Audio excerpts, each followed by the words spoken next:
¿Qué tal? Buenos días, buenas tardes, a la hora que nos vean. El día de hoy tenemos una invitada muy especial, una maestra de yoga muy preparada, con un talento increíble. Va a estar compartiendo sus conocimientos, sus ideas, sus opiniones personales sobre el yoga, y se llama Livia Sánchez. Y Felipe y un servidor, Alonso, pues vamos a tratar de articular como esta práctica de yoga o la filosofía del yoga con algunas cuestiones del psicoanálisis. Sí, hay varios temas, está el tema corporal claramente, el tema de la práctica, el tema filosófico también, ¿por qué no? Y que una plática muy amena se nos viene.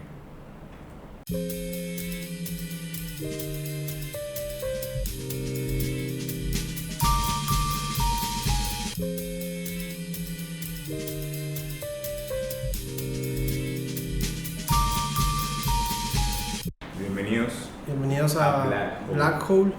El día de hoy tenemos una invitada especial, Livia Sánchez. Pues nos gustaría que te pudieras presentar, qué te dedicas, qué haces, así resumido. Bueno, yo soy nutrióloga, estudié la licenciatura en nutrición, estudié también licenciatura en biociencias, estas dos licenciaturas o dos disciplinas estudian como al cuerpo, ¿no? Al cuerpo referente a la nutrición y cómo funciona el cuerpo con lo que lo alimentas, y la parte de biociencias es tal cual, el estudio del cuerpo humano. Viene relacionado con la medicina, es prácticamente la carrera de medicina sin la práctica clínica. Entonces, bueno, yo me considero como una apasionada del cuerpo humano. A mí me encanta trabajar con el cuerpo y por ello también decidí como enfocarme en la práctica del yoga, que al inicio no me encantaba porque tenía una idea como incorrecta del yoga, pero me enganchó, y bueno, decidí certificarme en yoga, en un estilo de yoga, y de ahí, bueno, he seguido aprendiendo como otros estilos y otras prácticas. Bueno, qué bacán. Que no, aparte de aprender esta vez, también nos vamos a aprender y vamos a hablar muchas cosas. Sí, la idea de este capítulo es como plantearnos la práctica de yoga con algunos conceptos que hemos estado hablando acerca del cuerpo, del psicoanálisis, como de ciertos descubrimientos. Y creo que por años hemos venido, como todas las disciplinas, a someter a la naturaleza y al cuerpo como al entendimiento humano. Y en el psicoanálisis, uno de los descubrimientos de los primeros años plantea acerca como una falla, una perversión de la voluntad. O sea, como que el ser humano se dice a sí mismo que quiere hacer tal cosa, no sé, estudiar todos los días, y resulta que no lo hace. O sea, y como si hubiera cierta contradicción. En tu práctica de yoga, ¿has encontrado algo así como a lo mejor en algunos alumnos o en ti misma, en tus comienzos, como cierta pelea contra la voluntad de decir, bueno, quiero hacer esto? Y sí, en uno mismo y en la gente, o sea, sí, pues creo que es inherente al ser humano, independiente de la disciplina, ¿no? O sea, el querer hacer algo y al final no hacerlo por lo que sea. En el yoga, y voy a empezar aquí con algo que es la como descripción del yoga según los Yoga Sutras, que es este libro que tengo acá, que dice que el yoga es el cese de las fluctuaciones mentales, ¿no? Y entonces hablas de que el yoga es eso, y entonces nadie ha hecho yoga. O sea, ¿quién ha podido cesar las fluctuaciones de la mente? Claro.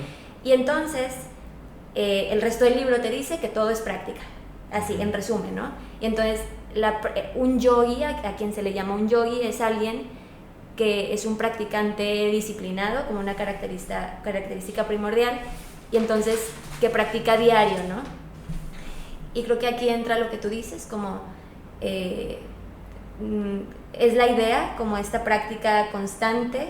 Quieres hacer la práctica constante por los beneficios que te ofrece el yoga y la práctica constante, pero al final pues no lo haces porque también te gana la vida, ¿no? O sea, estamos hablando de un yogi en Oriente, pero un yogi en Occidente a lo mejor no puede practicar diario porque le gana la vida, ¿no?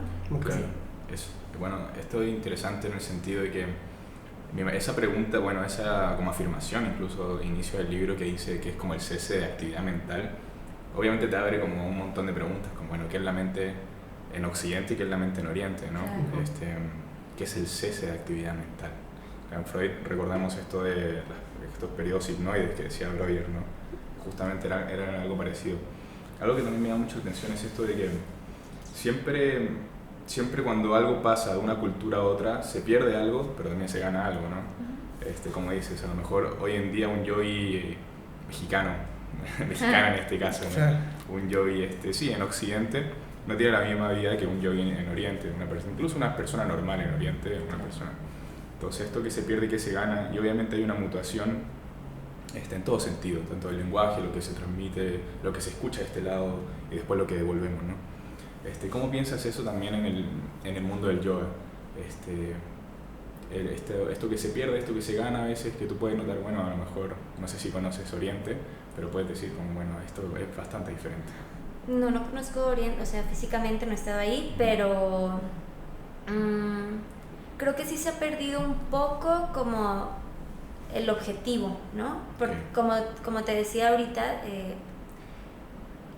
el objetivo primordial era eso, como el cese de las... O sea, llegar... El yoga, la práctica de yoga, como la conocemos en Occidente, es una práctica de yoga físico. O sea, yo te digo yoga y te imaginas a alguien haciendo un primer guerrero o una postura del árbol, de la piernita así, ¿no? Y eso es lo que piensas, y eso no tiene nada que ver con que el yoga sea el cese de las fluctuaciones mentales. O sea, y te planteas la pregunta, ¿cómo eso te puede ayudar a que tu mente se aplaque, ¿no? Okay. Y entonces creo que respecto a tu pregunta se ha perdido eso, como el objetivo, ¿no? Claro, sí, como que sí ha cambiado el objetivo. Y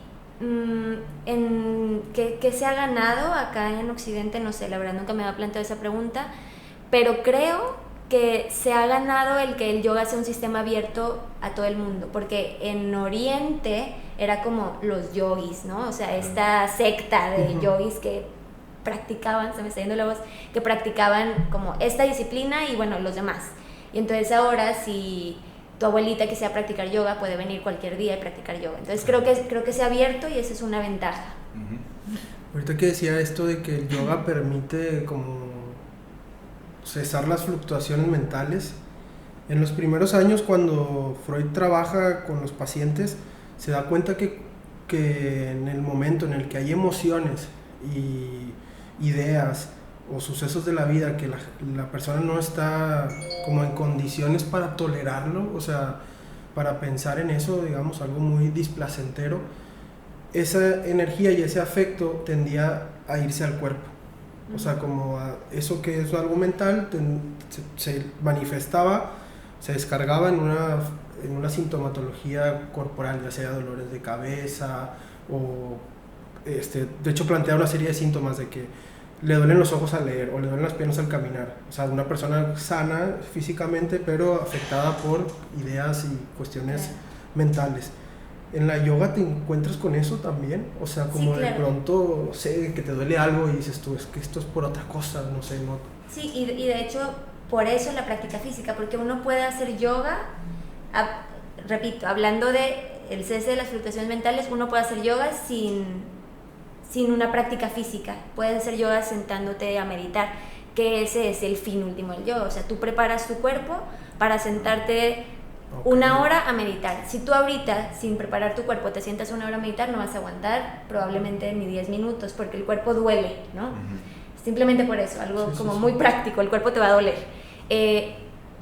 Y sí, algo importante de la práctica física del yoga es que, así como dentro de la teoría, es como así como la mente influye en el cuerpo, también el cuerpo influye en la mente. O sea, un cuerpo tenso va a generar, en una forma muy sencilla de decirlo, como una mente tensa, ¿no?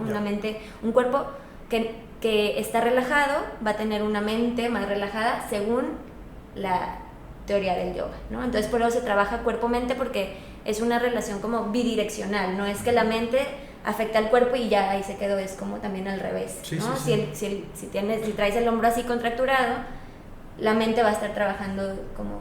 Sí, de hecho eso que dices, o sea, en Freud tiene mucho sentido porque cuando te hablo de que las enfermedades iban al cuerpo, no se iban a cualquier parte del cuerpo, o sea, tenía que ser una parte del cuerpo que tenía como cierto significado simbólico. Uh-huh. O sea, un caso sería, por ejemplo, una chica que está cuidando a su padre y le está cambiando las vendas de los pies, entonces cada que le cambia las vendas de los pies se lo pone en sus piernas para apoyarlo, y resulta que un día se va de fiesta con un chico, entonces ella empieza a sentir mucha culpa, como dejé a mi papá enfermo por irme a como una aventura, incluso como el índole de la sexualidad, todo eso también implica en el psicoanálisis, y esas piernas se le duermen al otro día, o sea, como y no sabía lo que le pasaba, ¿no? Entonces no fue como cualquier parte, sino como que hay esa bidireccionalidad, o sea, como el cuerpo también le puede mandar una señal a la mente y así es. Total.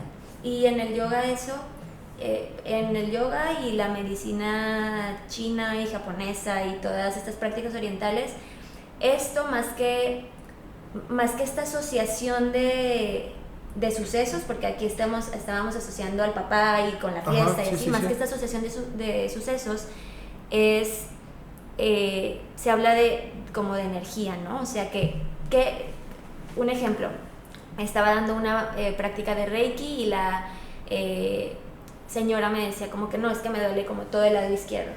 Entonces el lado izquierdo está asociado en el yoga con el lado femenino, ¿no? O sea, es energía masculina, el lado derecho, energía solar, se le llama también, energía femenina, el lado izquierdo, energía lunar.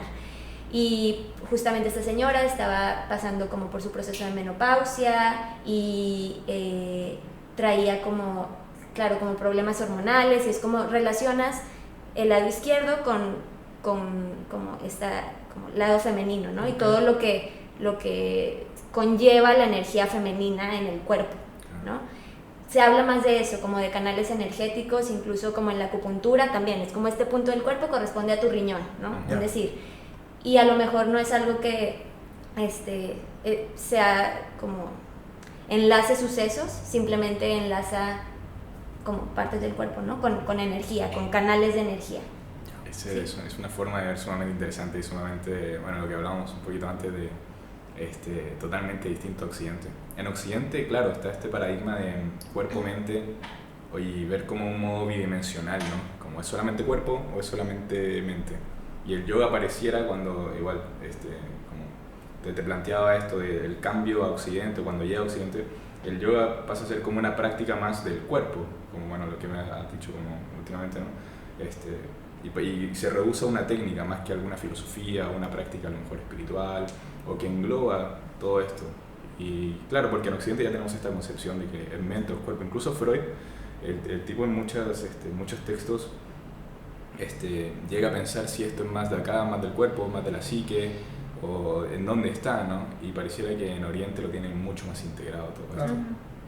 De hecho, en Oriente estaba leyendo el libro de Jung, de Kundalini, que hay que despertar el Kundalini, ¿no? Como esa propuesta muy interesante, ¿no? Que como es como una energía que todo el mundo tiene y que tenemos que conectar con nuestro propio cuerpo y nuestra mente, pero lo que voy es que es lo que te decía antes de empezar a grabar, de que en Oriente y en Occidente los conceptos están al revés.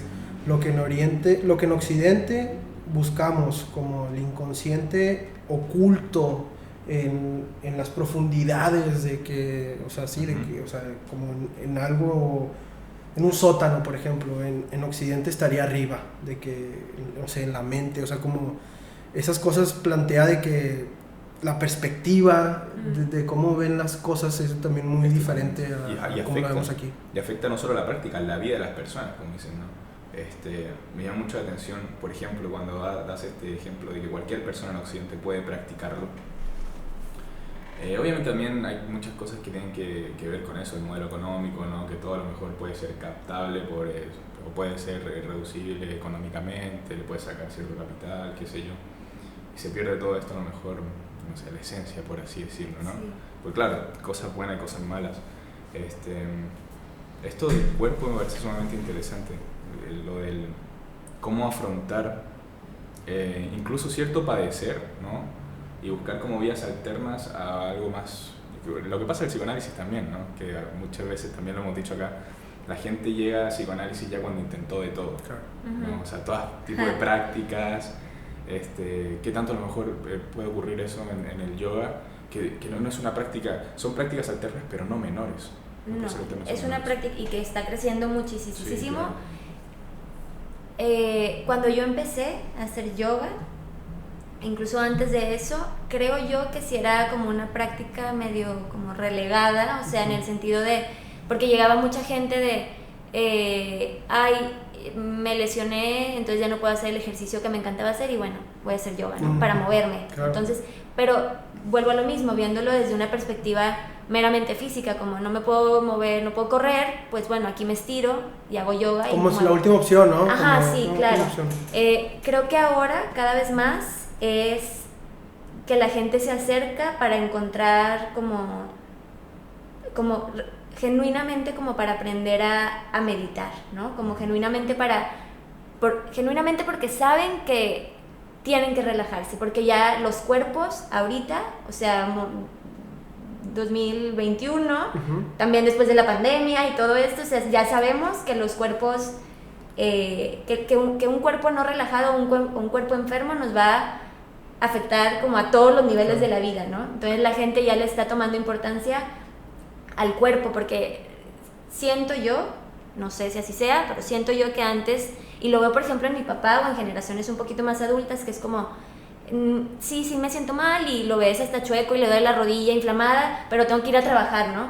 Y luego trabaja mal porque se siente mal, y entonces, pero no le da importancia al cuerpo porque le da más importancia al, no sé, como al... A otras cosas. Sí, al bienestar mental, a lo mejor, de que está trabajando, porque bueno, hablando de mi papá en particular, es alguien que si no está trabajando se pone así todo loco, ¿no? Entonces, entonces el cuerpo queda como en un segundo plano, porque es más importante, al menos en México, ir a trabajar para tener que comer, que el cuerpo te duela. Ajá, exacto. Sí, entonces claro. creo que ahorita sí está cambiando eso un poco. Como la necesidad de la gente, bueno, la importancia que le está dando a la gente a la salud, y una salud a lo mejor un poco más integrada, separada con esto. Ayer leía una frase, bueno, creo que eso de desatender el cuerpo es muy cierto, a mí ya me pasó, yo duré como 1 año y medio lesionado del hombro, se me zafaba y seguía haciendo mis actividades hasta que un día dije, tengo que atenderme. Y creo que hoy en día los cuerpos, o sea, creo que siempre han hablado, pero también nunca se han escuchado, o sea, creo que es una lucha constante. Y ahora con todo esto de la tecnología también es como una revuelta distinta. Y lo que yo quería plantear es que hay una frase que leí ayer que decía, ¿qué prefieres? ¿Construir una casa para ahorita o para 50 años? Y el monje budista, que, o sea, dice Jung, de que pues plantea que una casa para 50 años, ¿no? Y entrar en contexto, yo lo entendí así como estaban hablando del cuerpo. O sea, y como, ¿qué prefieres? De que, no sé, tener excesos ahorita de joven y alcoholizarte o drogarte o comer mal. Y a los 40. O empezar como a cuidarte hoy para mañana, no sé, y luego como esos memes de que está el tipo corriendo en la calle y luego está el otro con una cerveza y dice como que ya te vas a morir. Entonces, o sea, es como que muy... Eso está buenísimo. Está muy difícil atender al cuerpo, no sé cómo tú lo percibas. Y esta imagen también creo que es de Snoopy, que no sé si es Snoopy, ¿la han visto? ¿No? No sé. Bueno, que dice precisamente eso, no me sé los personajes, solo conozco a Snoopy, pero le dice al otro como... sí, ¿no? De que como quiera me voy a morir o algo así. Ajá. Y el otro, no me acuerdo exactamente qué le dice, perdón, pero sí le dice así como que sí, pero no, como no ahorita, ¿sí me explico? O sea, no es así, lo estoy planteando mal, pero la idea que plantea esta imagen es como, ok, sí me voy a morir, pero al día de hoy, ¿cómo me la quiero pasar, no? A lo mejor, esto que decías como drogas, alcohol, pasármela bien en este momento, pues es muy subjetivo, o sea, si te la pasas, o sea, ¿realmente te la pasas bien o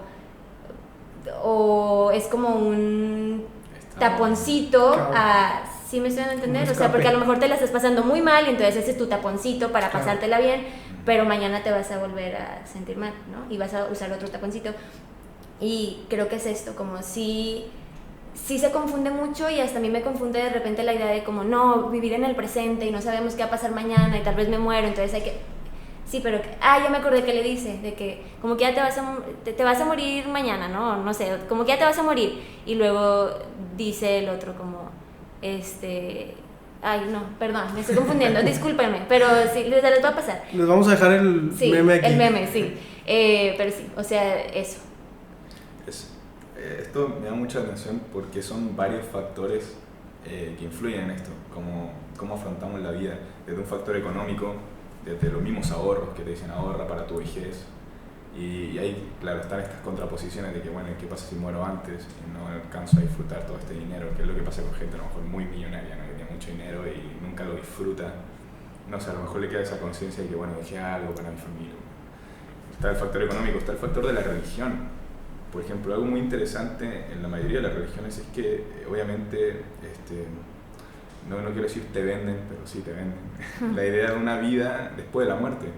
Entonces lo que estás haciendo ahora, trabajando ahora, es para disfrutar después, ¿no? En el budismo también, bueno, hablando de religiones orientales, pasa mucho de esta vida como que no es que no valga, vale mucho, pero por su peso del karma que puedes acumular, ¿no? Pero no en cuanto a vivirla hoy por hoy como una vida particular o singular, no se ve así, ¿no? Igual, o a lo mejor esta misma práctica, ¿no? Practicas para afrontar una mejor vejez en esta vida, y a lo mejor si tienes una ganancia kármica, bueno, mejor también, ¿no? Claro, perdón, que aquí que interrumpa. Sí, es así.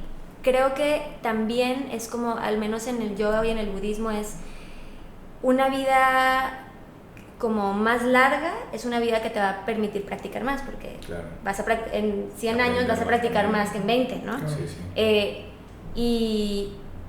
Y te vas a ir, como vas a practicar más, o lo podemos trasladar a, no es lo mismo hacer psicoanálisis 1 año que hacerlo 10, Claro, ¿no? totalmente. O sea, es lo mismo, o sea, te vas a ir con un estado de conciencia como más elevado, ¿no? O en el psicoanálisis, no sé, te vas a ir como más consciente, punto. Sí, eso. Eso, por ejemplo, algo que también he pensado respecto a esto de igual de una vida posterior o una vida, o estas reencarnaciones, ¿no? Que hay todo un mundo de las reencarnaciones y demás.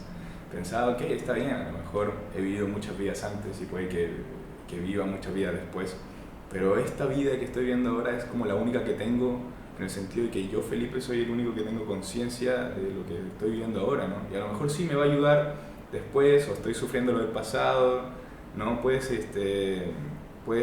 agarrar el relato que te sea más conveniente o que te acomode más para vivir tu vida hoy en día, pero tienes una vida en el sentido de que solamente estás viviendo como Alonso, como Olivia, o Felipe, una vez en esta vida. O sea, una vez, ¿no? A lo mejor no quiero sonar como muy... Quiero llorar, amigo. Aprovechen esta vida, sí hay que aprovecharla, ¿no? Obviamente. Pero ¿qué entendemos por aprovechar? Y claro, todas estas contraposiciones de que, bueno, entonces disfruta porque es la única vida que te queda. Ok, pero lo que planteaban, ¿no? ¿Crees que estás disfrutando haciendo esto? A lo mejor freudianamente diríamos que es una descarga, ¿no? Claro. Estás descargando cosas. Pero aprender a vivir, bueno, nadie te enseña a aprender a vivir. Creo que ese punto hay que ser como tan duros con ese sentido, ¿no? Nadie te enseña a vivir, pero es interesante pensarlo, no sé, también pensaba como anoté como la crisis a lo mejor en Occidente de la iglesia y demás, y estas aperturas a lo New Age, ¿no? A lo oriental, que es algo que está pegando mucho. Fíjate que muchas veces me sucedió, o sea, más de las que a mí me gustaría, que llegaba gente a clase de yoga y se asustaba mucho como por ya ves, el canto del om, Sí. como mantras así, o como juntar tus manos de que achis, no, eso es solo luego para rezar, no sé, cosas así, que hasta eso se hace con los ojos cerrados, y hasta veía como que abren los ojos y te dicen como, oye, y incluso a mí me pasaba, yo era una persona católica ferviente, o sea, súper católica, y recuerdo que a mí me daba miedo, o sea, decía, no, ¿a quién le estoy cantando, no? Incluso, sí, no, acá, o gente que me preguntaba, oye, no, pero es que en algunas posturas, o sea, te pones como si estuvieras alabando a alguien, es como, no, o sea, te estás tirando la espalda, ¿no? Pero, sí, y sí, o sea, ahorita como que sí hay más apertura hacia hacia estas como cosas alternativas, ¿no? Y algo importante que me gustaría ahorita hablando de religión es que creo que tanto, o sea, el yoga puedes meterlo a cualquier religión, ¿no? O sea, no es una práctica, alguien que es cristiano, por ejemplo, y se sienta a orar, en términos técnicos está haciendo yoga, ¿no? Está meditando, la oración es una forma de meditación. Entonces creo que la gente le está perdiendo como el miedo, como que está viendo lo que en realidad es. Ajá. Claro. Yo tengo una pregunta un poco más específica en cuanto a la práctica de yoga. ¿Dónde estudiaste? ¿Cuál es tu recorrido? Si nos gustas compartir. Yo estudié, yo empecé a hacer yoga con practicante. Mi mamá me llevó a hacer yoga la primera vez. Okay. Y ¿Qué edad tenías? 17 tal vez. Okay. Yo estaba estudiando medicina en ese momento, entonces estaba como muy tensa y ella practicaba yoga con una amiga, pues me lleva y lo odié, o sea, fue una experiencia horrible porque mi cuerpo estaba súper rígido, ¿no? Y entonces dije, no, ¿qué es esto? O sea, yo también iba con la idea como de yoga, ejercicio, y no hice nada de ejercicio, solo me estiré, entonces salí como hasta más tensa. Y mi mamá, que es súper flexible, como que ella podía hacer todo, y ahí era también como porque mi cuerpo no responde así. Y luego por necesidad, o sea, por necesidad ya yo necesitaba hacer algo con mi cuerpo y el yoga me quedaba a cuadras, me iba caminando. Entonces dije, bueno, pues le voy a dar una oportunidad. El maestro influyó mucho, había un maestro que, o sea, por él empecé, ¿no? Y bueno, como les decía, soy una persona como muy disciplinada y entonces avancé súper rápido y me dijeron como, oye, estaría bien que tomaras la certificación, y tomé la certificación en una escuela que se llama Sattva Yoga, de Mandala Vinyasa, que es una práctica de yoga como muy fluida, como casi como un baile, ¿no? Es una práctica que se disfruta mucho. ¿Y cuántas veces ibas ahí? O sea, es como una escuela. Un año, ¿Por cuánto tiempo? O sea, 14 módulos, 1 año y 2 meses. ¿Y cuánto, o sea, cómo es un módulo? Un módulo es un fin de semana, llegas a las 8 de la mañana, te vas a las tal vez 4 de la tarde, Okay. Te enseñan la filosofía del yoga y práctica del yoga, ¿no? Esta maestra se llama Mayra, es ingeniero civil, entonces ella tiene también como muy estructurada, ¿no? Estructuras, y entonces la práctica del yoga que ella ofrecía era como súper estructurada en el sentido de, no, sube la mano 1 centímetro, ¿no? Y como alineación perfecta, muy interesante. Y luego me voy a España de intercambio, vivía en un cuarto, o sea, no sé cuántos metros, pero mini, ¿no? Y con otra persona. Y el espacio que me daba era solo para sentarme y meditar, ¿no? Y yo no sabía meditar, yo sabía hacer yoga así bien padre, como estiramientos. Y, no, o sea, digo, sí me sentaba según yo meditar, pero no funcionaba, o sea, no era constante. Cuando regreso, digo, necesito, o sea, algo que me enseñe, ¿no? A meditar, y me meto a la certificación con estos señores en Saltillo. Esa certificación es de Kundalini Yoga. Y pues ya, esa es la última que tomé como en cuestión de mi formación de yoga, ¿no? Que es una práctica también como súper nutritiva, o sea, como muy integral, que no se centra en el estiramiento del cuerpo, o sea, no está tan enfocada al cuerpo, aunque pues es unión, ¿no? O sea, une toda como la parte espiritual, mental, emocional, corporal, ajá. Sí, eso, así fue. En el psicoanálisis hay como mucha controversia para ser psicoanalista, o sea, tienes que irte a estudiar a París o tener como el cierto grado de reconocimiento como curricular, o el prestigio de algunos cuantos, o simplemente es como autorreconocimiento de decir, bueno, yo ya me siento listo y me voy a titular psicoanalista, ¿no? O sea, no hay como una institución, o sea, hay varias instituciones oficiales que compras el título, o sea, bueno, te inscribes ahí y te piden hacer como cierto proceso de formación ahí.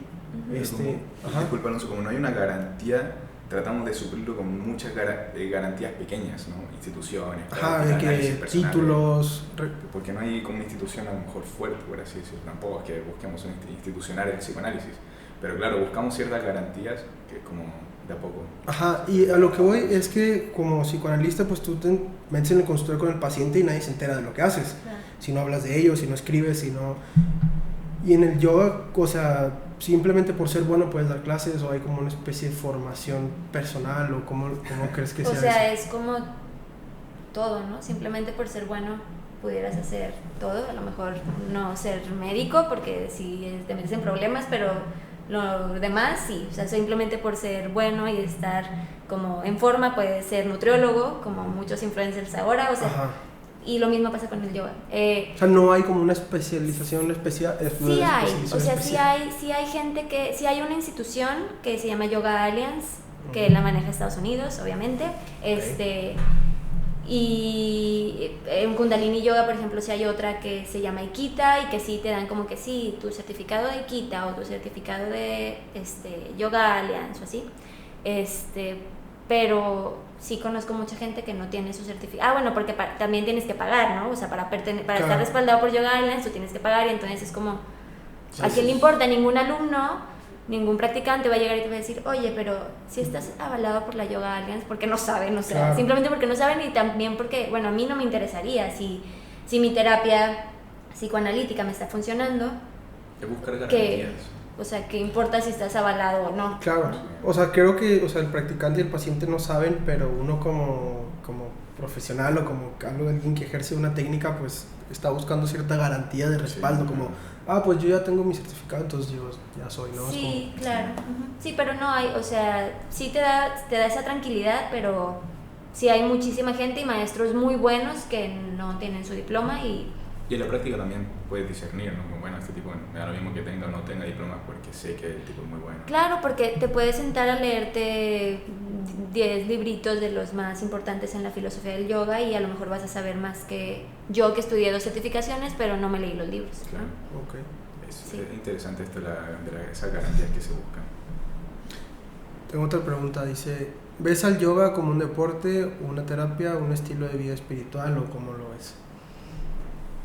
O sea, si lo tuvieras que ofrecer, o sea, ¿qué dirías que es? O sea, Si lo tuviera que ofrecer, honestamente, vería qué quiere la persona y se lo ofrecería como tal, honestamente, porque, bueno, me dedico a eso, ¿no? Y la verdad es que es un poco de todo, o sea, no es como mentirle a la persona, simplemente si a una persona que trae una lesión en el hombro le digo, no, es que es una práctica espiritual, un estilo de vida, me va a decir, no, pues no quiero, yo lo que quiero es arreglar el hombro. Claro. rehabilitación, por ejemplo. Ajá, Al entonces doctor. mejor te digo que es una terapia. O sea, ¿no? puede ser moldeable, vaya.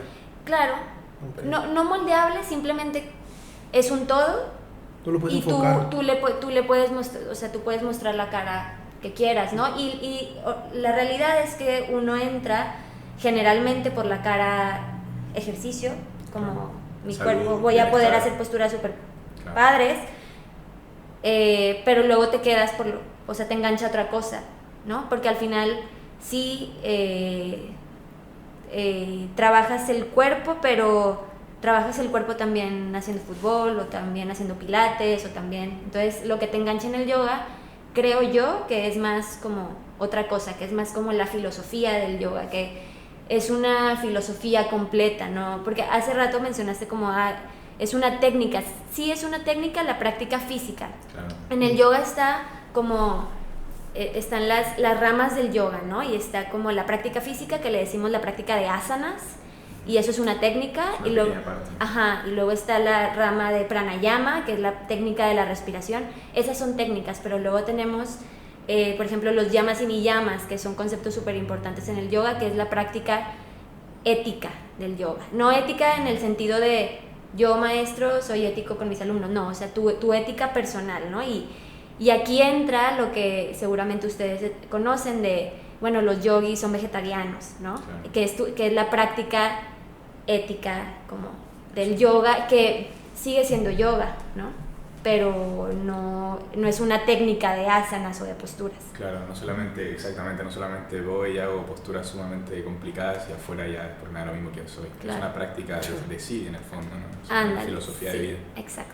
Qué De bueno. hecho, es algo Sí. parecido en el psicoanálisis porque el verdadero análisis está cuando sales del consultorio y te enfrentas como a la vida de relacionarse con los Claro. demás, o sea, irse a acostar en un diván y hablarle al psicólogo, desconocido, en el fondo. a un desconocido, o sea, tiene su como problemáticas y su bienestar, pero en sí la verdadera análisis es cuando sale el paciente y tiene que afrontar como su vida cotidiana. Claro, sí, eso, justo. Y antes de comenzar, me parece, le comentaba a Felipe que hay una meditación muy famosa en Kundalini, que es como estar con los brazos así 11 minutos, ¿no?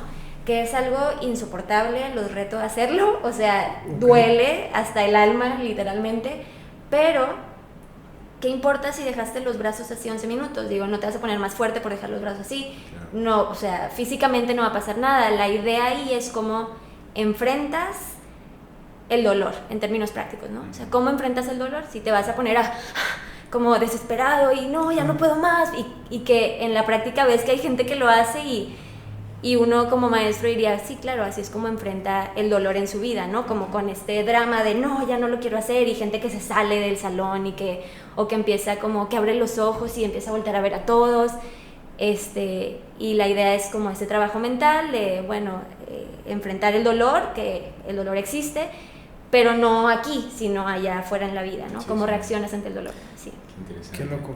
Buenísimo.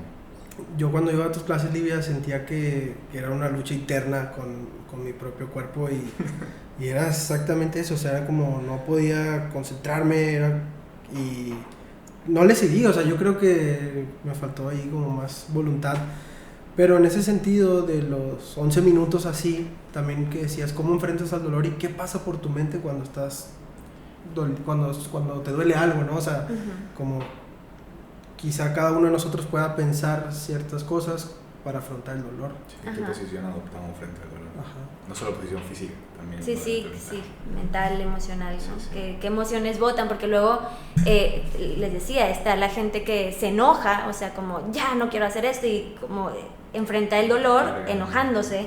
Habrá quien enfrenta el dolor llorando de que ya no puedo más porque no puedo hacer esto y todos los demás pueden, ¿no? Sí, como qué emociones votan también, como la parte emocional del yoga es muy interesante. Y en ese sentido, o sea, para hacer una postura o incluso para meditar se necesita cierta concentración o cierta soltura, o sea, es lo que yo pienso, ¿no? Se ocupa cierta concentración, también soltura en cuanto a nivel de flexibilidad del cuerpo, o sea, que es algo progresivo, pero si dejamos de un lado como la parte de la flexibilidad, que es algo que se puede ir adquiriendo conforme a la práctica, hay otros obstáculos, por ejemplo, estos de la mente, o sea, ¿cuáles serían los obstáculos que te has encontrado, no sé, a la hora de meditar o a la hora de hacer una postura que no sean como, es que me falta flexibilidad, ¿no? Es como... Sí, claro, porque, o sea, esto de la flexibilidad a lo mejor es hablando de que te sientas a meditar en el piso con las piernitas cruzadas como un yogi, pero a lo mejor un practicante budista medita en una silla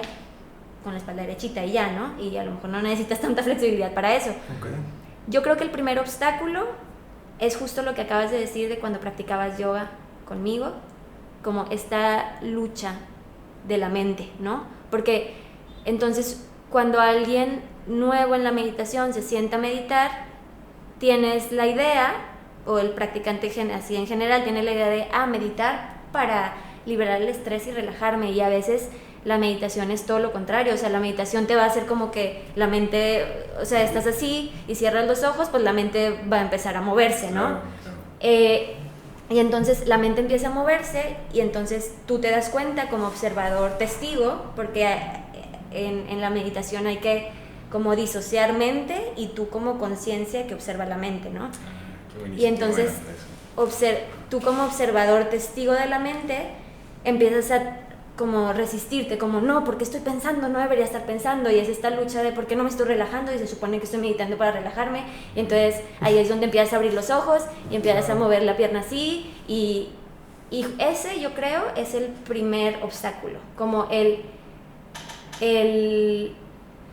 rendirte a la mente, como ok, la mente es como es y se va a mover como es, y ese estado de no resistencia a la mente es cuando la mente va a empezar a quietarse, ¿no? Sí, claro. Porque si le estás metiendo más tensión, pues la mente se va a alborotar más. Creo que es eso, como la resistencia, sí. Como dejar que las ideas o las imágenes o los pensamientos salgan. A mí por me sí gusta solos, describirlo como, y digo, no a mí, en algún lugar lo leí, ¿no? como estás tú sentado en una sala de cine y entonces estás observando la película y a lo mejor hay algo que quieres llorar con la película, ¿no?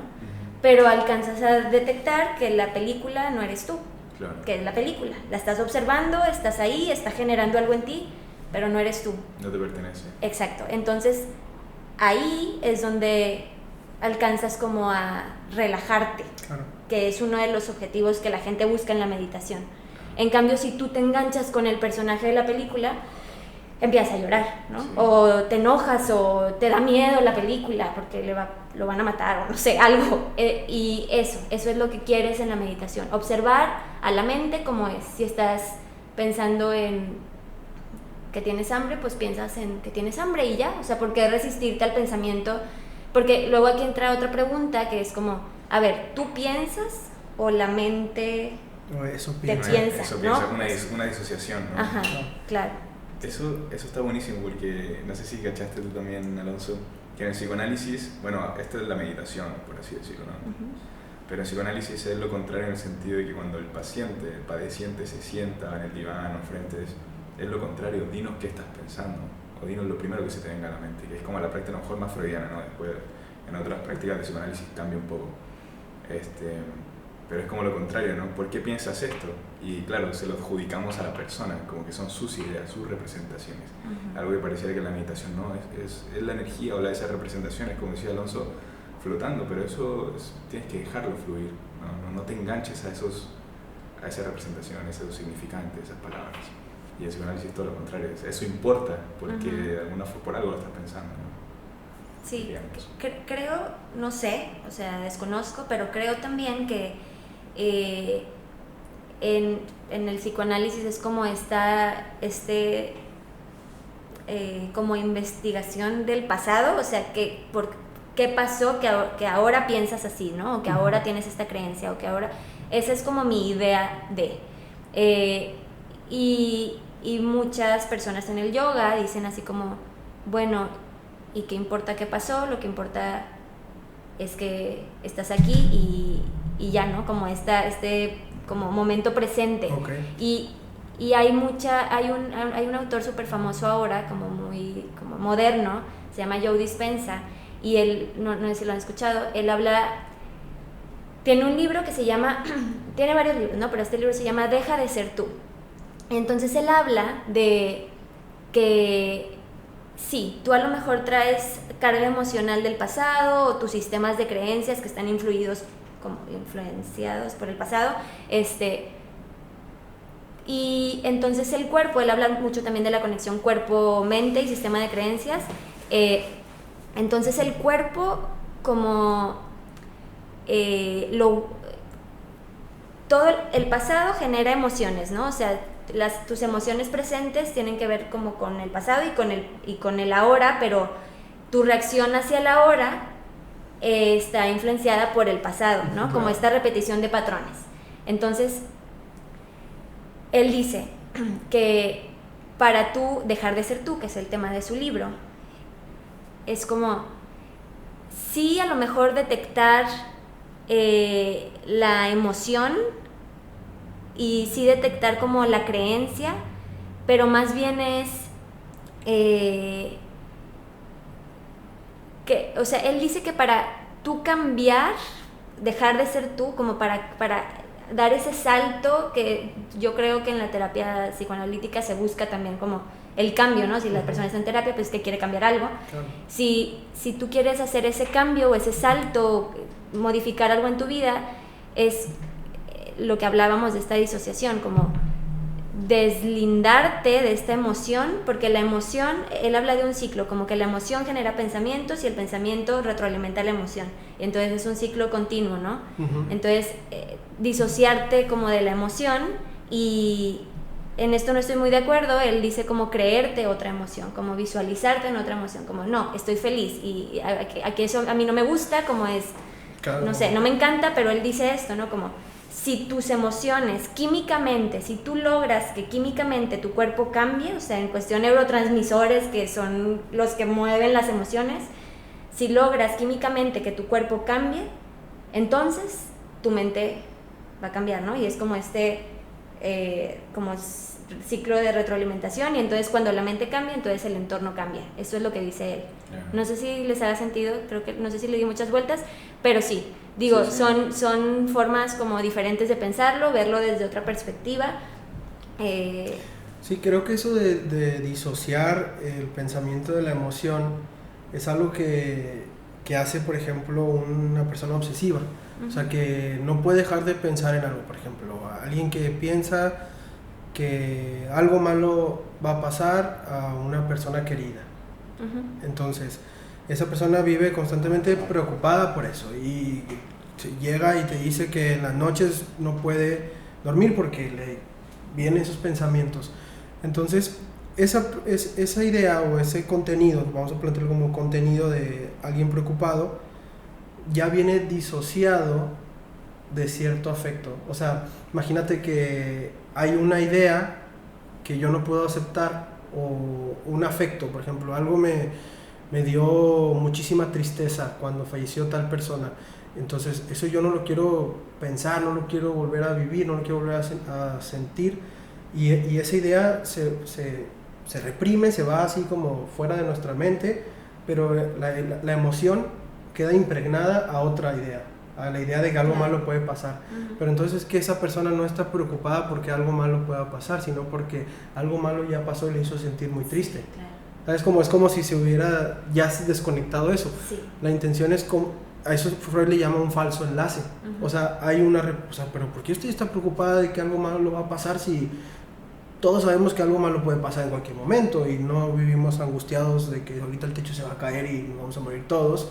Pero puede que haya gente que sí, pero realmente estoy preocupado por lo que pasó hace un año y que no he podido resolver. O sea, se enlaza a otra cosa, o sea, y sigue estando ahí. Creo ahí por eso se habla de la práctica constante, porque bueno, esto entiendo pasa a través del tiempo. Algo sucedió y luego no puedes afrontarlo y se transforma. Ajá.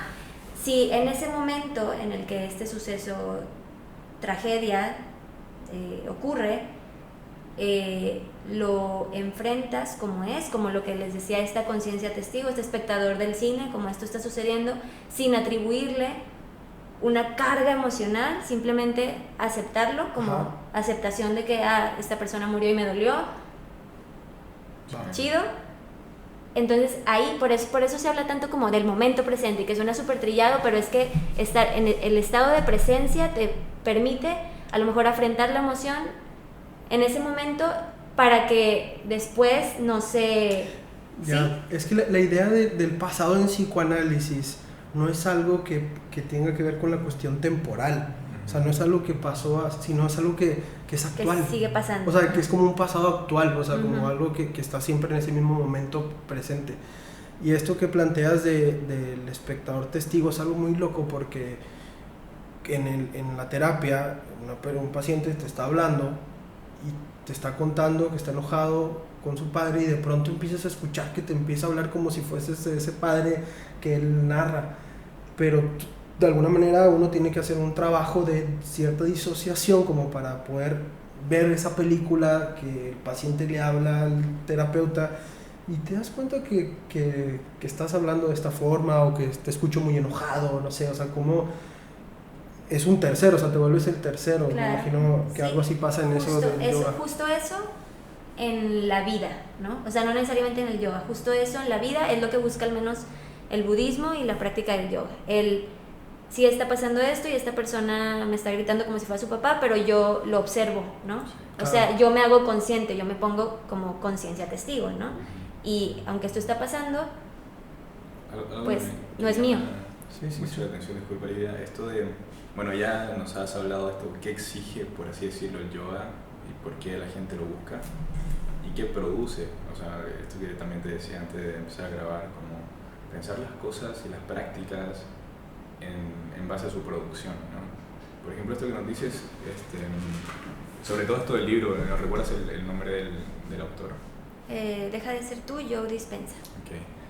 Esto sumamente, no sé tú, Alonso, pero yo lo he visto como sumamente está de moda, por así decirlo, esto de como ejercicios voluntaristas, de que tú lo puedes de alguna forma todo, o tú puedes modificar muchas cosas, ¿no? que en el fondo es como lo que apuntaba Freud al final, ¿no? De hacer al yo, controlar, por así decirlo, no de manera obsesiva, sino hacer una conciencia más amplia y tener conciencia de qué pasa dentro tuyo, por así decirlo. También está esto de dentro afuera, si está dentro, si está afuera, bueno, es otro tema. Pero claro, últimamente como que toda la modernidad nos empuja a esto, a pensarlo como algo, como seres individuales, ¿no? Como tú puedes hacerlo y claro, tú puedes de alguna forma resetearte cuando quieras, o empezar a hacer esto y empezar a hacer prácticas para solamente tu beneficio, o solamente, y claro, obviamente pues, es nuestra experiencia singular la que estamos habitando hoy en día, ¿no? No podemos sentir por el otro. Sin embargo, esto de la producción me llama la atención en el sentido de que ¿hay alguna visión comunitaria, por así decirlo, de la meditación o de las ciertas prácticas? Sabemos, por ejemplo, el psicoanálisis es de dos personas, o de tres, en un fondo simbólico, ¿no? O más, ¿por qué no? Pero en el fondo, ¿qué produce a lo mejor, o qué tanto nos puede limitar a algo mayor en el sentido de, tú puedes ok, no pasa nada, tú puedes controlar de alguna forma, pero eso qué tanto a lo mejor te llega a impedir a realizar cierto cambio en el mundo, ¿no? No sé si me entiendes. Como a cambiarse a lo mejor, no sé, una política pública o a accionar, o a lo mejor a rebelarte contra algo que está mal. ¿Qué tanto como te puede decir? Me imagino que también va en la persona, ¿no? Hasta qué punto decide si actuar o a lo mejor encerrarse. No importa que todo esté mal afuera, yo voy a estar bien. Pero hasta qué punto también te limita, bueno, o sea, a veces en la vida hay que actuar y hay que protestar y hay que manifestarse. Claro. ¿No?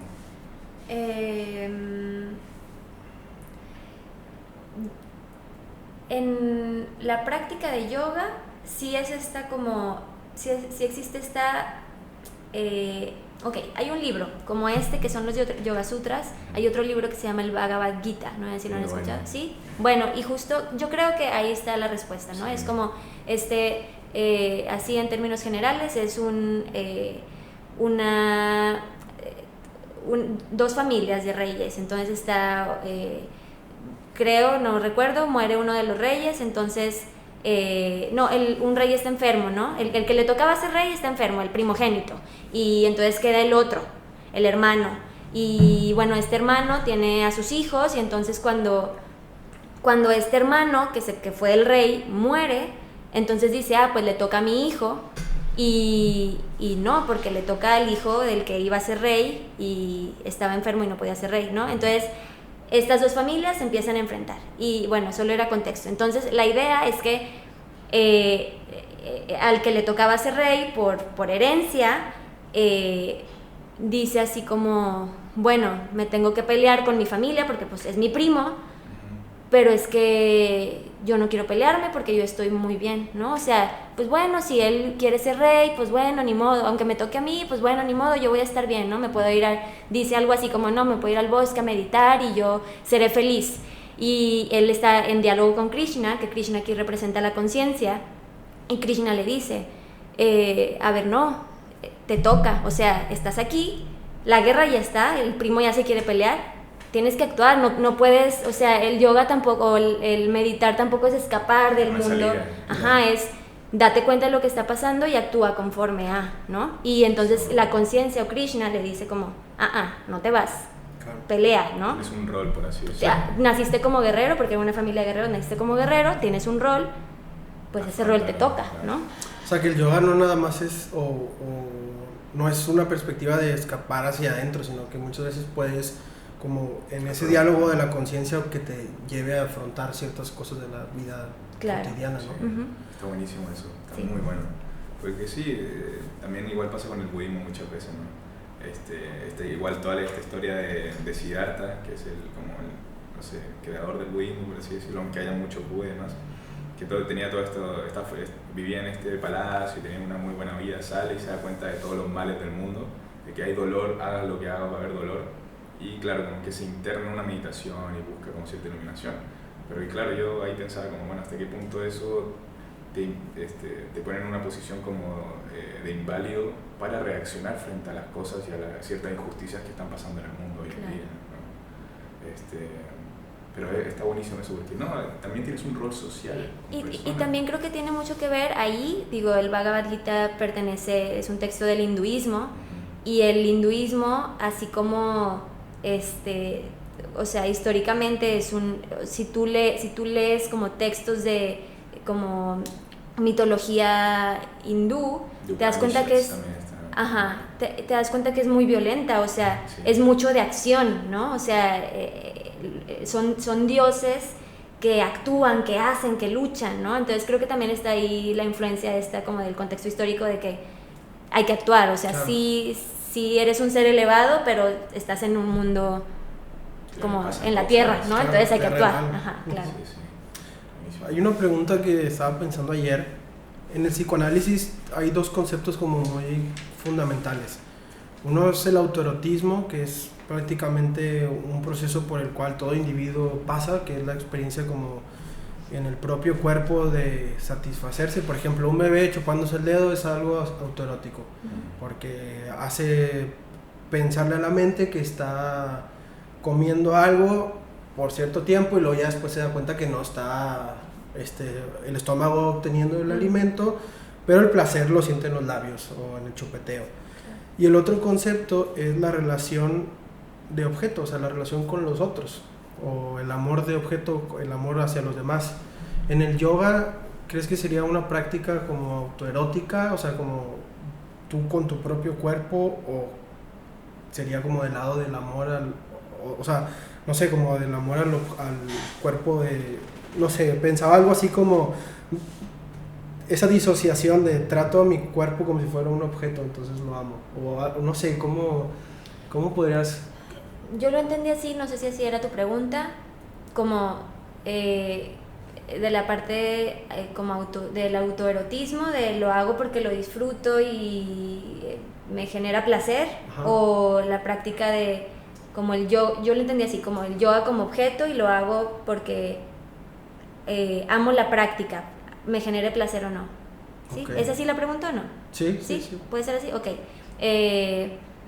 Puede ser las dos, o sea, y aquí es donde mucha gente bota del yoga, o sea, se sale porque muchas veces te das cuenta que la práctica de yoga no siempre es placentera, okay. ¿no? Entonces no creo que vaya por el lado como del autoerotismo, más bien es una práctica que puede ser placentera, puede ser dolorosa, puede ser incómoda, pero estás ahí por el amor a la práctica. No sé si al cuerpo, sí. Pero sí a la práctica. Traje una cita aquí, un texto que lo estábamos leyendo con Alonso. Y igual, solamente como empezamos a investigar esto del cuerpo para venir con un poco del feedback justamente, ¿no? De algo que ya también veníamos hablando en otros capítulos. Esto de que dice, el dolor se consiente, se tolera en la medida en que lleva en medida un grado de placer. ¿Hasta qué punto puedes como disociar esto que decían, ¿no? De los brazos, las posturas? Que sí, está el cuerpo a lo mejor tenso y a la vez se está relajando, ¿no? Uh-huh. O lo tensas para en el fondo después, sabes que después vas a salir un poco más relajado. Claro, ¿no? Sí, ajá, total. Entonces, sí, es eso, como ¿dónde está esta barrera? Ok, el displacer corporal, pero que en el fondo a veces a lo mejor sientes algo de placer, placer y displacer están como en la jerga a lo mejor como muy asociado a algo de solamente sexual o que solamente, claro, como casi que orgánico, pero no, placer en un sentido de relajación, pensémoslo en ese sentido, ¿no? Placer como relajación, ¿no? Evitar se supone que el placer es de que cero tensión, claro, pero es como un nivel que no sé si... Llevan de la mano también, o sea, el placer y displacer son me suena algo que no, a lo mejor no tiene mucho que ver con el yoga, pero sí como con mis estudios de nutrición y alimentación. Pasa mucho que esto con la comida, ¿no? Mucho. Y me pasa que estás a lo mejor en un momento doloroso, incómodo, digamos, de cualquier índole, y comes hablo personalmente, porque me genera placer, pero también me genera, o sea, es como en esta bipolaridad, porque también me genera displacer, porque generalmente lo que comes cuando quieres como más placer, es algo como dulce o sumamente como chatarra, y entonces vas y literalmente te atascas, o sea, comes hasta no poder más y lo estás disfrutando, pero al mismo tiempo sabes que te estás haciendo daño, ¿no? O sea, si eres consciente, sabes, ok, lo estoy disfrutando, pero esto me va a hacer mal, me voy a sentir mal, y entonces es como... Hay como culpa a veces por sentir mucho placer. Sí, también. Uh-huh. Sí. Exacto. O superar cierto, porque en el fondo, bueno, esas barreras de placer, aparte, no solo ser orgánicas, también son mentales, por así decirlo, hasta dónde está nuestra barrera de soportar lo que hablamos también un día, ¿no? Podemos soportar muchas cosas, pero yo como persona solamente me permito soportar hasta acá. Pues sé que puedo soportar físicamente puedo soportar mucho más allá, no puedo comer más, en este caso, ¿no? Pero yo como Felipe, a lo mejor tú como Lidia, bueno, este es mi límite, y si paso de esto, me va a sentir culpable. Claro. ¿No? Si no excedo este placer. O me voy a sentir mal, o sea, físicamente, ¿no? También, Claro, sí. Como la consecuencia. Bueno, para ir cerrando, tengo una última pregunta. Aquí en el psicoanálisis, o cuando una persona viene a terapia, se le pide que hable de todo lo que se le ocurra y sin escrúpulos o sin vergüenza, o que aunque sea algo que no tenga sentido para ella o para él, es algo que hay que venir a decir. Y conforme las personas van hablando, después de escuchar a una persona en varias sesiones, uno como analista se puede dar cuenta que hay ciertos fragmentos de las historias que se van repitiendo. Uh-huh. Y regularmente eso es como que con lo que nosotros trabajamos. En la meditación o en el yoga pasa eso, o sea, ¿te ha pasado de que hay como ciertas ideas que como repetitivas que tú dices, o sea, medité hace 2 años y pensé en esto y otra vez, o sea... Claro, yo creo que dijiste así el resumen perfecto de esto, como para cerrar, porque describiste totalmente lo que te decía que era la conciencia testigo. En la meditación, tú observas, es el diálogo libre, el di lo que se te ocurra. Uh-huh. Acá es piensa lo que se te ocurra, ¿no? O sea, piensa lo que pienses, ¿no? Deja fluir, o sea, piensa lo que, o como habla lo que quieras decir, ¿no? Claro. Sería acá. Y sí, hay patrones, o sea, la mente trabaja por patrones. Y la idea de observar como conciencia testigo es detectar esos patrones mentales, no engancharte en ellos, como a lo mejor se haría en el psicoanálisis de que háblame más. Te paras y a ver, vamos a investigar acá, ¿no? Claro. Pero acá no es engancharte en ellos, pero sí detectarlos. Creo que en el psicoanálisis, el psicoanalista es la conciencia testigo, ¿no? O sea, como el paciente a lo mejor no puede ponerse porque no está entrenado, porque no estamos entrenados para eso, para hacer su propia conciencia testigo. Claro.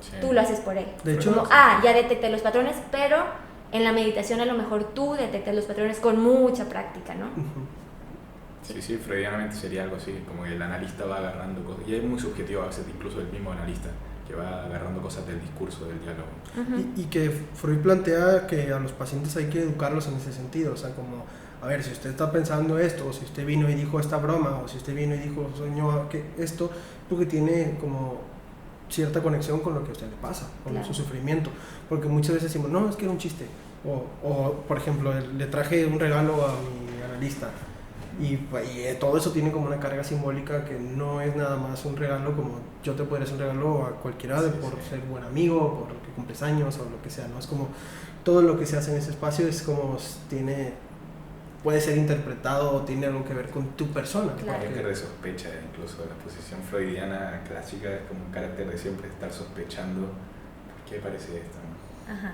Sí. Pues así, lo mismo en la meditación, pero tú mismo, ¿no? Qué buena esta. Bueno. Buenísimo. Vamos a grabar como el intro de que bueno, el día de hoy vamos a hablar con la despedida. Bueno, muchas gracias. Bueno, sí, la despedida. Sí. Bueno, dale. Bueno, nada, Lidia, fue un gusto, fue un placer estar, que estés en este espacio, también estar nosotros, tener esta oportunidad un día en la mañana, ir mañanero hasta esto. Temprano. Pero bien, agradecido. Y esperamos encontrarte por aquí después, cuando estés de vuelta, sí. Y ver una transformación de todos los de tres y de este espacio, y pues también estoy muy contento de que hayas charlado aquí, que nos hayas regalado unos minutos, unas horas, o no sé ya cuánto tiempo va. No sé. Pero no importa. relativo. Pues muchas gracias. Lidia. Muchas gracias a ustedes por invitarme. Disfruté mucho platicar con ustedes. Gracias. Gracias.